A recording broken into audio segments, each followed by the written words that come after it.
Ça, c'est Ça, quoi? c'est une table basse. Une table basse. Voilà. Et comme ça, une table basse en plein milieu du salon, il n'y a pas de canapé? Dans sa maison de 500 mètres carrés en plein Paris, Joseph Karam, architecte d'intérieur, a caché une foule de gadgets qui font le bonheur de ses petits-enfants. Hop. Si, moi j'y suis. Regarde la tête, regarde la tête. Et Zouzou, il y a une vue de malade. Regarde, regarde. C'est Zouzou, leur grand-père, qui a imaginé cette télévision fantôme, Puis comme ça, hop, elle s'ouvre. cette porte magique, et même un ascenseur privatif. Elle est montée. Mais le clou du spectacle est bien ailleurs, sur le toit. Joseph avait ce rêve depuis 10 ans. Une maison extraordinaire, ouverte sur le ciel. Une terrasse de 70 mètres carrés, où il est même possible de se baigner. Elle est bonne. Vous allez jouer, vous allez nager. Ah, attention de te noyer. Alexandre et Antoine inaugurent la trempette en plein air. T'as vu l'eau? Elle va déborder. On peut se baigner à l'extérieur, pas à l'intérieur. Et ça change. C'est le premier jour où il fait beau. Donc ça a démarré. Comme ils viennent souvent, ils viennent presque tous les week-ends. Donc voilà, ils vont en profiter. Joseph est né au Liban. Sa terrasse sent la Méditerranée. Mais il ne se voit plus habiter ailleurs que dans la capitale française. Il y a ce contraste entre ces maisons qui sont vraiment typiques parisiens, style haussmannien. Et d'un coup, on tourne la tête, on est à la campagne. C'est ça ce qui est sympathique.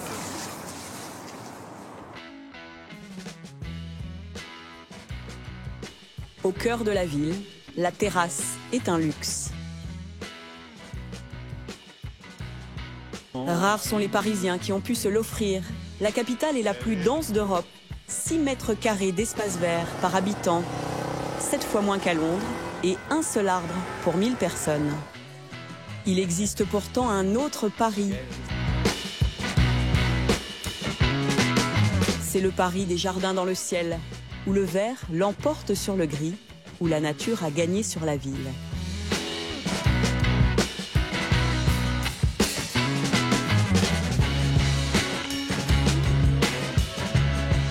Toutes ces terrasses sont des œuvres uniques, conçues par des professionnels.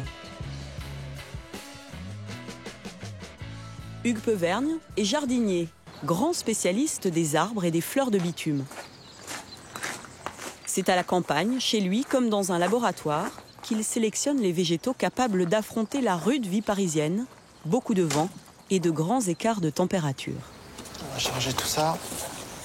Ça, c'est une plante qui marche très très bien en terrasse, qui supporte les gros coups de chaud.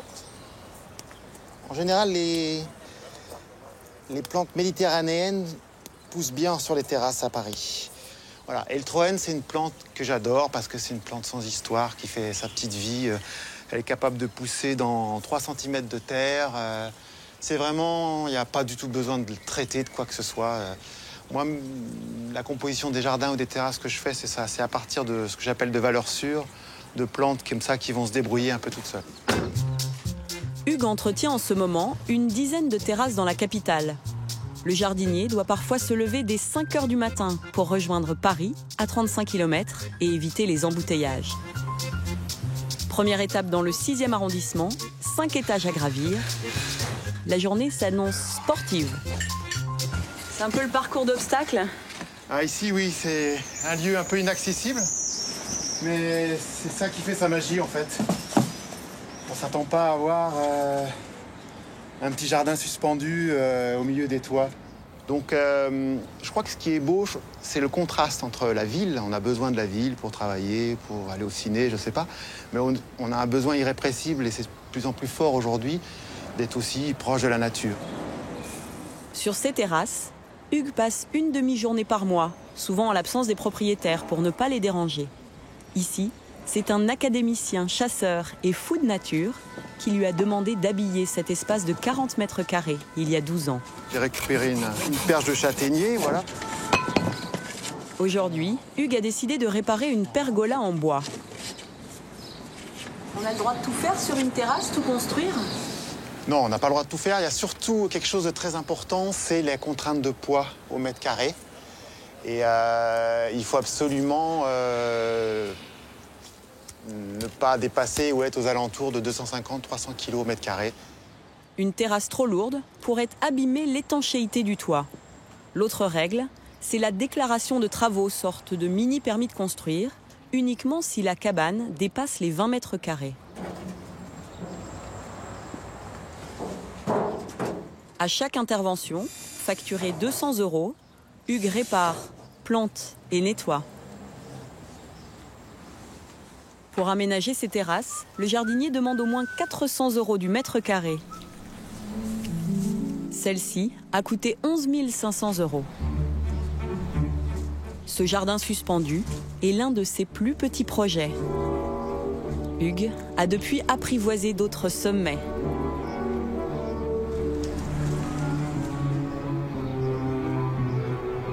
Dans le très chic 16e arrondissement, une forêt au 7e étage. Ce morceau de campagne de 130 mètres carrés a coûté 50 000 € il y a 11 ans. Aujourd'hui, ce serait le double, presque le prix d'un studio à Paris. Dans l'arrondissement voisin, le 7e, le jardinier a aménagé cette belle terrasse pour une famille de 3 enfants. Les carnets de commandes de Hugues Pevergne sont pleins pour les 12 mois à venir. La demande est telle que certains paysagistes sont aujourd'hui des stars qui exportent leur savoir-faire dans le monde entier. C'était un petit jardin qui sentait bon le métropolitain. 11e arrondissement, le Paris bobo, bourgeois bohème. Au cœur des immeubles, la jungle a colonisé les toits.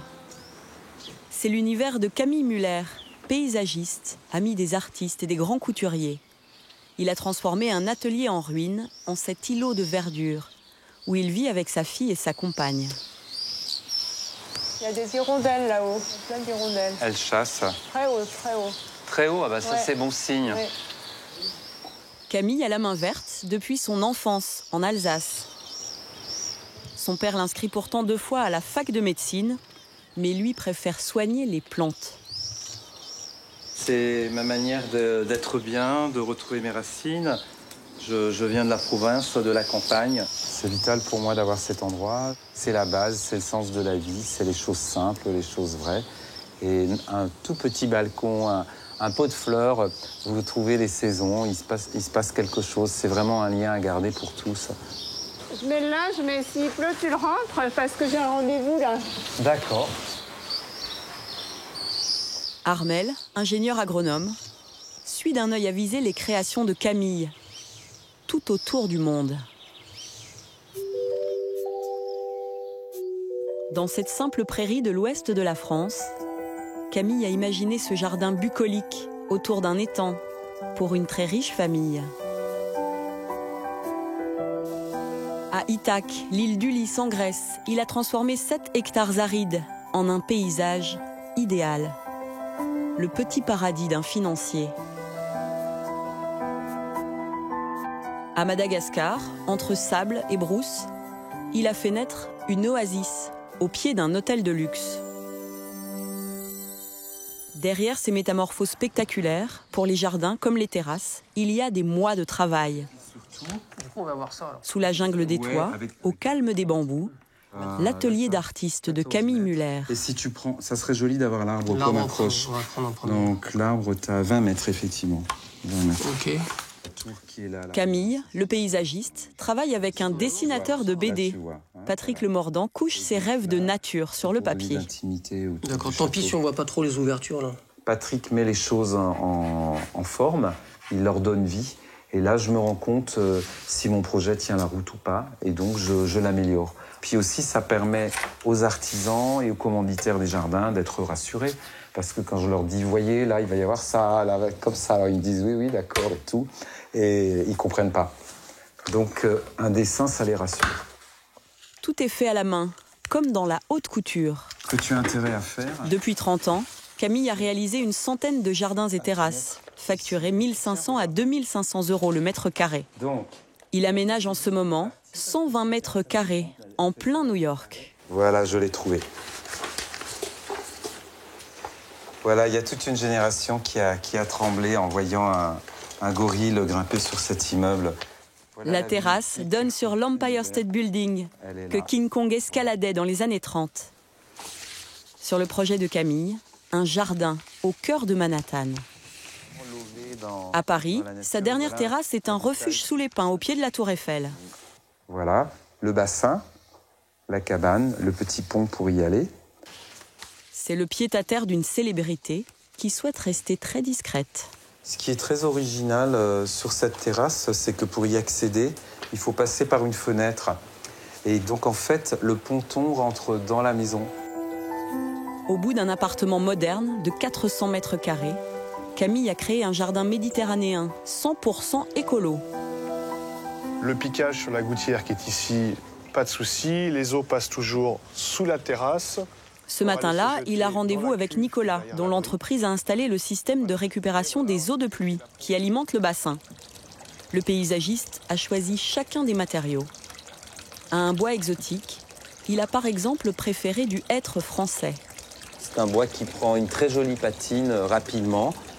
Il commence par se fendre, donc ça fait très peur et puis en fait ça se stabilise. Les graviers viennent d'ici, le zinc est du zinc ancien recyclé. Donc on a privilégié les pépinières locales, les productions de plantes biologiques non traitées. Construire une terrasse demande de la patience, pas seulement de l'argent. Et le rythme de la nature n'est pas toujours celui des urbains pressés. Les gens ne veulent plus attendre que les végétaux poussent. Maintenant, il faut des arbres tout de suite à la taille désirée. Mais des moyens financiers, c'est pas obligatoirement une belle terrasse. C'est pas parce qu'on met une avalanche de moyens financiers qu'on a quelque chose de beau. Il faut avant tout un concepteur. Voilà, donc je passe toujours du temps à expliquer les saisons, les cycles, l'écologie justement. Un jardin, ça se mérite en fait finalement. Camille ne réalise pas seulement des terrasses écolo ou esthétiques. Il a également imaginé un potager dans le ciel. Des fruits et des légumes poussent à Paris, à plus de 20 mètres de la terre ferme.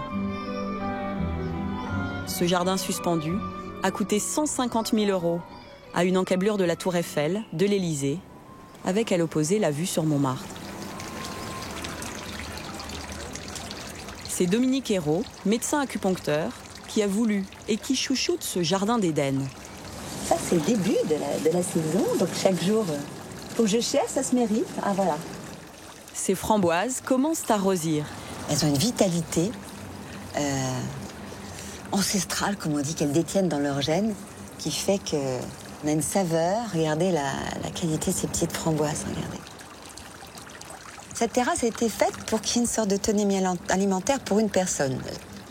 C'était mon désir, de dire que, voilà, que je pouvais prouver qu'avec un potager, une terrasse à Paris, on pouvait se nourrir en fruits et légumes, je parle, pour à peu près 9 mois de l'année, avoir sa ration. Dominique pourra bientôt manger ses fraises, des pommes, des poires, des abricots. Vous savez la taille des abricots, hein? Elle récolte même des kilos de raisins chaque année. Ma vigne, voilà. Qui se balance, voilà. Mais tout ça, alors il y a des mélanges, il y a 2 pieds de vigne. J'ai quand même eu pratiquement 60 kilos de raisins l'année dernière, oui. C'est une vraie production. Alors c'est amusant, j'amène à ma maison de campagne les raisins, les salades de Paris.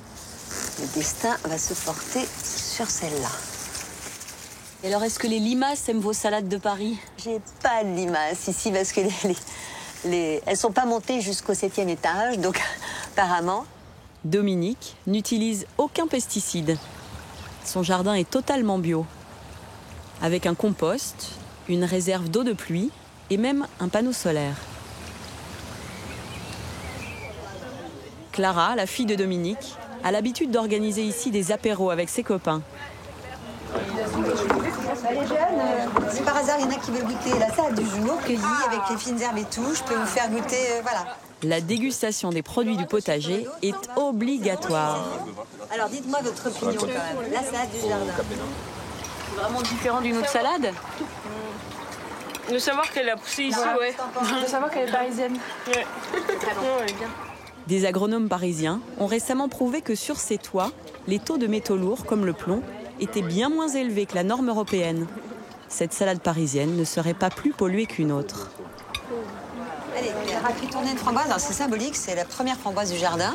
Ceux qui n'ont pas pris peuvent faire un vœu. Je te laisse tourner les framboises. Allez, elles sont cueillies d'aujourd'hui. Le potager de Dominique fait des émules. Il pourrait être bientôt copié pour verdir le sommet d'un gymnase parisien. Dans la capitale, la mairie a recensé 314 hectares de toits plats, susceptibles de devenir des jardins.